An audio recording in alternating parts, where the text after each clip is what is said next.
O mais recente informe socioeconômico divulgado pela Superintendência de Estudos Econômicos e Sociais e Planejamento Participativo, SEPRO, vinculado à Secretaria de Planejamento, CEPLAN, revelou o crescimento de renda no Piauí em todas as áreas. Para explicar esses dados que abrangem a distribuição das pessoas por tipo de rendimento, rendimento mensal por nível de instrução e renda média mensal por sexo, cor ou raça e grupo etário, recebemos o gerente de gestão pública do Centro de Pesquisas Econômicas e Sociais do Piauí, professor Robert Bandeira. Professor, bom dia, seja bem-vindo. Bom dia, é um prazer estar aqui. Bom, professor, o que há de se destacar, o que é mais significativo nesse novo estudo, que mostra melhoramento de renda, redução da vulnerabilidade social no Piauí? O primeiro ponto é importante destacar, quando você traz aí a questão da SEPRO. A SEPRO ele é um órgão da Secretaria de Planejamento, como você colocou, que hoje nós temos o professor Washington Bonfim à frente e trabalha principalmente a SEPRO fazendo essas análises, para que a gente possa planejar com base em evidência, para que a gente possa tomar decisões acertadas. Então o Piauí, ele reduz, ele está em 2000, no ano de 2000, no que nós chamamos de índice de vulnerabilidade muito alto, é medido pelo IPEA, e em 2024 a gente se encontra num patamar que nós chamamos de baixo. Para quem está escutando a gente, quanto menor esse índice, é melhor, ou seja, menor é a vulnerabilidade social. O que é interessante a gente observar, Eliezer, é que isso se dá, esse longo caminho de 24 anos, é importante a gente observar, porque as mudanças não se dão do dia para a noite, mas com processos e com políticas públicas que vão acontecendo durante esse processo. Professor, como é que funciona, no caso, essa análise? Ela bebe de qual fonte? Como é que está a confiança nos dados que embasam esse tipo de afirmação, de análise da SEPRO? Ótima pergunta. O índice ele foi inicialmente planejado, projetado, para retirar esses dados diretamente do censo demográfico. A gente teve o censo demográfico em 2000, que começou em 2000, de 2010, e de lá para cá a gente teve uma descontinuidade. Seria 2020, mas teve também a pandemia, 21 não conseguimos, só tivemos em 2022. Mas após 2010, a equipe do IPEA, junto com outras parcerias, começaram a beber nas fontes da PNAD, da Pesquisa Nacional por Amostra de Domicílios, que aí não abrange os municípios, mas chega até os estados, grandes regiões como Nordeste, Norte, e o Brasil.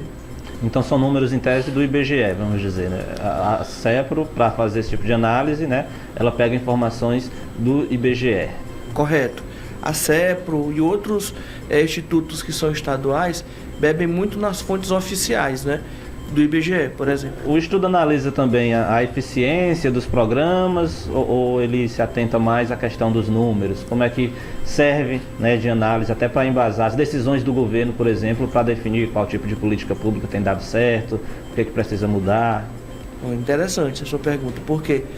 Porque a análise que se faz, a queda, por exemplo, que a gente saiu do muito alto para chegar no baixo, alguma coisa aconteceu. Então, uma força que a gente tem observado são as transferências de renda. Então, o IVS, que é o Índice de Vulnerabilidade Social, ele é composto por 3 dimensões. Uma que é social, capital social, humano, uma que é infraestrutura e outra que é emprego e renda, trabalho e renda. Então, o que mais afetou nessa queda, foi principalmente, não somente, mas principalmente a renda.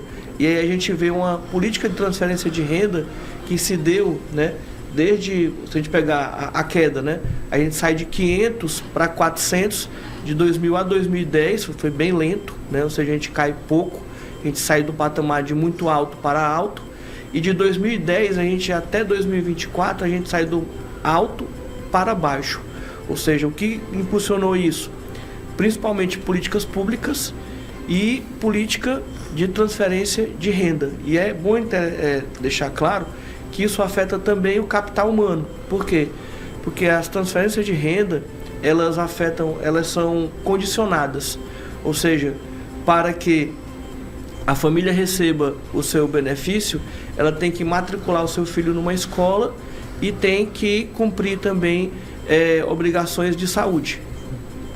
Interessante. Então, assim, não só quem recebe diretamente o benefício, mas todo o ciclo econômico acaba se fortalecendo com esse tipo de política, pela conclusão do estudo. Correto. Por quê?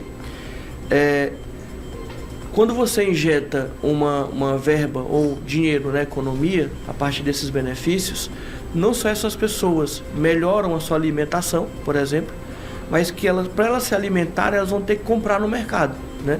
Então, com isso, você aquece o mercado também.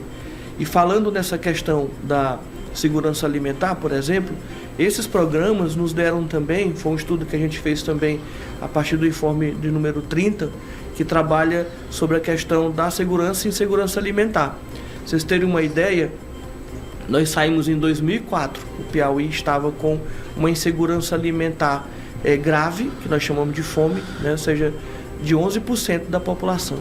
Hoje, a gente tem em 2023, né? Em 2023, o último dado, a gente está com um pouco menos de 5%. Ou seja, a gente teve bem menor, mas após a pandemia a gente aumentou um pouco, né? Mas a gente está num caminho de queda, né? Assim, existe algum estudo que mostre, professor, algum dado, um levantamento, que mostre que as pessoas estão deixando de precisar porque conseguiram alguma independência e não precisam mais do programa social? Vamos lá. Um dos grandes problemas que nós temos, né? Sua pergunta é bem interessante, porque um dos grandes problemas que a gente tem é a desigualdade social, né? Como a gente combate a desigualdade social, né? Nós combatemos desigualdade social com políticas públicas. Então é interessante que eu observe outros dados que possam fortalecer isso. Por exemplo, a sua pergunta, empregos. Certo. Então, a gente vê aumentando o número de empregos, aí existe o CAGED. O CAGED ele faz uma análise do que nós chamamos de saldo de emprego do mês. O que é isso? Eu diminuo, né, o tanto de contratações por tanto de desligamentos. No Piauí, nós fomos já nesse semestre, em 2024, o estado proporcionalmente que mais criou empregos. Ou seja, nesse saldo ele demonstra que a gente está não só avançando na questão da vulnerabilidade social por políticas sociais, agora 2024, mas também com empregabilidade, por exemplo. A gente sabe que o governo normalmente divide o Piauí por territórios, né? Há uma especificação, há números claros de que há uma divergência grande, né, da situação de vulnerabilidade social entre os territórios. De repente um território está em um nível de vulnerabilidade bem baixo, enquanto o outro está mais alto. Como é que está essa divisão por territórios e qual seria o território, vamos dizer assim, que está em uma situação um pouco mais que demanda um olhar mais atento do governo? É muito interessante, porque como o Eliezer leu, a CEPRO, né, a gente conhece a CEPRO, mas a superintendência trabalha sobre a questão de planejamento e trabalha a ideia do planejamento territorial, né? Para quem está em casa, a gente divide o Piauí em territórios e centraliza o Piauí para fazer a nossa atuação. São Estado, 11? né? 11 territórios? São 12 territórios. 12. Nesses 12 territórios, a gente só consegue fazer essa análise do IVS a partir do censo. Ou seja, agora, em 2022, nós não temos dados ainda das dimensões para analisar o censo, né? Mas como uma projeção, né, vem caindo o Piauí, acredito que os territórios também estão seguindo essa mesma tendência de queda, né? E isso é importante, né? E é importante, quando a gente tiver os dados do censo, como você bem tratou, a partir deles é onde a gente vai saber onde a gente realmente vai reforçar a política pública. Né, que eu queria até aqui pedir licença para dizer, né? O que muda toda essa relação social são políticas públicas. Nós identificamos o problema social, né, aquele problema que é público, que afeta as pessoas diariamente, e a partir de políticas é que a gente busca diminuir esse problema para essas pessoas, né? É a tarefa do governo, né? Eu acho que esse governo atual, né, o governo do Rafael Fonteles, ele vem batendo muito nessa tecla, né? Ele tem uma frase, né, que é não deixar ninguém para trás, né? Então o crescimento, vamos dizer assim, a situação em todo o estado, ela acontece mais ou menos na mesma média, né? E a gente não tem uma divisão clássica entre territórios dentro do Estado. Se a gente olhar para o número que está agora, a gente não consegue ver as disparidades, né? Mas esse número, ele é o que a gente chama de número sintético. Por que ele é sintético? Porque ele é o total, né? Para que eu venha saber qual território está precisando de maior, hoje, força de políticas públicas, eu vou precisar dos dados do IBGE, do censo, que ainda não tem ainda. Como é que está hoje a capacidade, vamos dizer assim, do governo de conhecer os dados do Estado, né? Como é que o senhor avalia hoje as condições, tanto de servidores, enfim, de infraestrutura, de tecnologia? Como é que está hoje essa capacidade do Estado em coletar dados sobre a população? Olha, é interessante, agora mesmo a nossa superintendente, né, a Cíntia Bartz, junto com o diretor nosso, Adson Costa, e outros, né, diretores, estão neste momento lá no Rio de Janeiro discutindo sobre a questão de dados, né? Ou seja, o governo ele vem investindo cada vez mais em capacitação dos seus agentes, né, na área de dados, e também criando diretórios, né?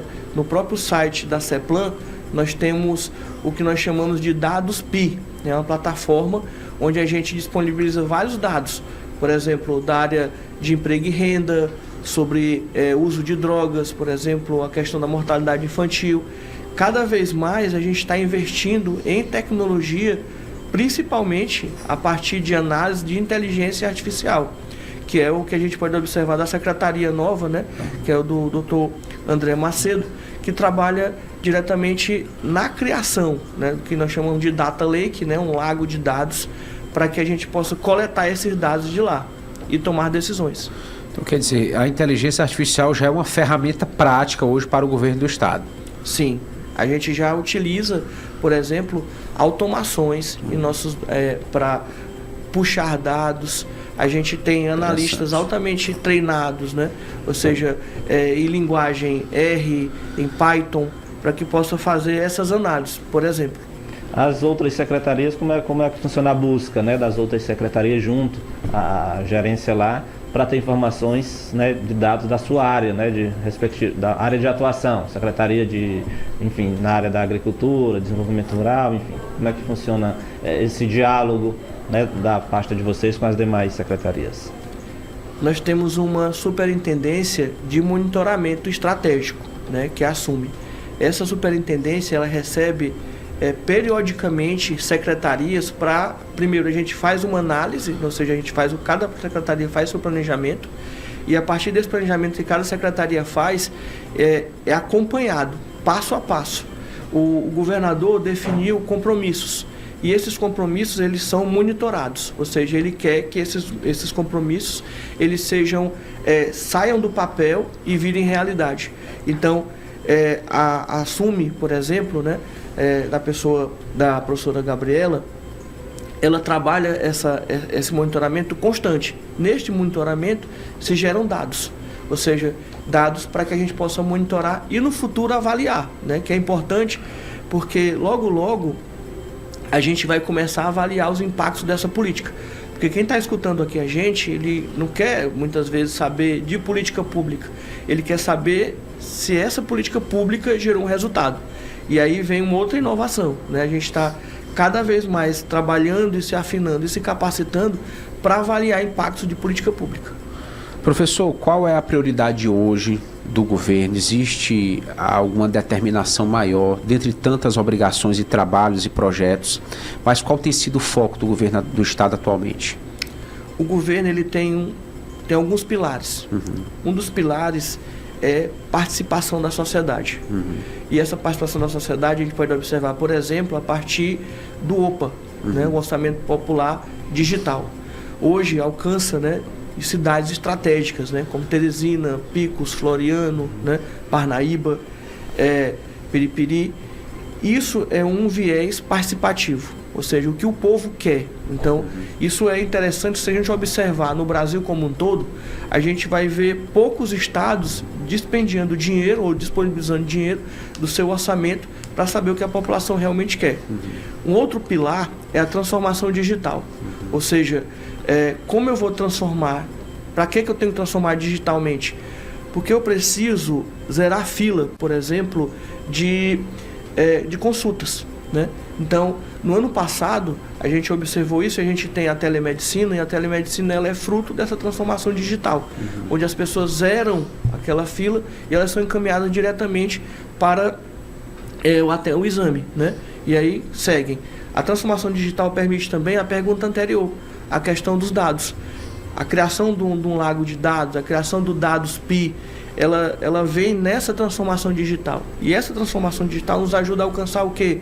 Alcançar a diminuição da pobreza, que é um outro pilar que é do governo. Ou seja, a gente tem que diminuir a pobreza não somente com transferência de rendas, mas com investimento do Estado, mas também com criação de oportunidade para essas pessoas, a partir de educação de tempo integral, né, que é um cargo forte. Eu acho que por aí. Muito bem. Então, assim, para esse momento, essas são as principais prioridades, e isso deve ter algum impacto na redução ainda mais da vulnerabilidade social, faz parte do planejamento? Com certeza. A gente tendo dados disponíveis, tratamento de dados, sabendo onde realmente o governo ele precisa alocar recursos, porque quando a gente fala de recursos, a gente passa por um planejamento. Num linguajar mais reto, mais claro, né? O planejamento ele é a alocação, digamos, assertiva de recursos, porque nós não temos recursos para fazer tudo.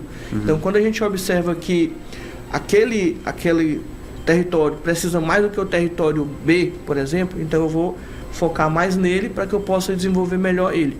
Outra questão, o tempo integral. Quando eu coloco a criança em tempo integral, eu estou dando oportunidade a ela em reduzir a vulnerabilidade dela social a partir da alimentação, por exemplo, porque ela vai ter o seu lanche, vai ter almoço e já sai com janta, por exemplo. Eu vou reduzir também, para ela também, vou oportunizar, na verdade, para ela uma faculdade no futuro. Como a gente pode observar nos últimos vestibulados, várias pessoas do ensino público estadual estão adentrando nas universidades públicas, principalmente. Então, a gente consegue ter como eu posso dizer, a política pública realmente vem transformando realidade. E os dados mostram isso, né? Não é só uma fala, né? Mas está disponível no IBGE, no IPEA, no DataSUS, né? No INEP, que é da educação. Daqui até o final da gestão atual, tem quantos mais relatórios, vamos dizer assim, desses que para serem publicados? Olha, isso é uma pergunta até interessante. A gente estava até falando, porque a gente planeja isso, né, na secretaria e na nossa diretoria, a minha diretora, né, que é a professora Liege Moura, e ela, bem a gente traça no início, né, o nosso planejamento. Só nesse ano a gente vai ter, eu acho que mais de 30 desses informes, né? Então, por quê? Porque isso é só um tipo de publicação nossa, informe. A gente tem boletins, a gente tem a síntese de indicadores sociais do Piauí, que a gente vai lançar a próxima no aniversário do Piauí, lá em outubro, né? E a gente tem outros estudos, né? Ambientais, sociais. Esses estudos são facilmente acessados pela população, onde é que o estudante, o pesquisador, enfim, o profissional liberal, que tem interesse em conhecer melhor essa realidade do Piauí, ele pode encontrar esses estudos. Muito bom. Para quem está ouvindo a gente, você pode acessar a CEPLAN. Se você não souber o site, você coloca no Google CEPLAN, com N no final, PI. Lá, quando você acessar a página, você vai encontrar no celular, você vai encontrar aquelas 3 barrinhas. Aí você clica nas 3 barrinhas, você vai ver o nome CEPRO. Lá CEPRO você vai em publicações.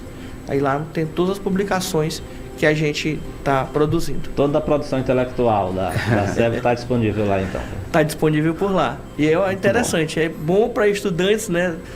Para a população, qual o objetivo desses estudos? É para que a população ela possa verificar como está sendo empregado o seu dinheiro, né, dos impostos, mas também para que outros gestores públicos, sejam municipais ou estaduais e até federais, possam tomar decisões. Tá certo. Tá certo. Nós temos uma participação de ouvinte na linha. Vamos saber qual a interferência, a pergunta, o comentário. Alô, você do telefone, bom dia. Bom dia, gente boa. Um trabalho para vocês aí hoje, sexta-feira. Com quem eu falo? João Ribeiro. De onde, João Ribeiro?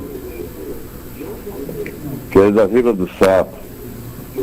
Vila do? Sapo. Vila do Sapo. É a localidade aqui da Grande Teresina?